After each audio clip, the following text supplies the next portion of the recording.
اللہ تعالیٰ نے کچھ اوقات ایسے رکھے ہیں، اگر ان اوقات کے اندر ہم جو بھی دعا کریں تو اللہ تعالیٰ ہماری دعا کو فوراً قبول کر دیتا ہے۔ وہ اوقات کون کون سے ہیں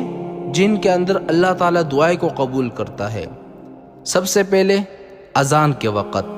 دوسرا اذان اور اقامت کے درمیان، تیسرا حی علی الصلاح حی علی الفلاح کے بعد اس شخص کے لیے جو کسی مصیبت میں گرفتار ہو اس وقت دعا مانگی جائے تو دعا ہر حالت میں قبول ہوتی ہے۔ چوتھا جہاد میں سب باندھنے کے وقت، پانچواں جہاد میں گمسان کی لڑائی کے وقت، چھٹا فرض نماز کے بعد، ساتواں سجدے کی حالت میں، آٹھواں تلاوت قرآن کے بعد، نواں آب زمزم پینے کے بعد، دسواں میت کے پاس حاضر ہوتے وقت، گیارہواں مرغ کی آواز کرنے کے وقت، بارہواں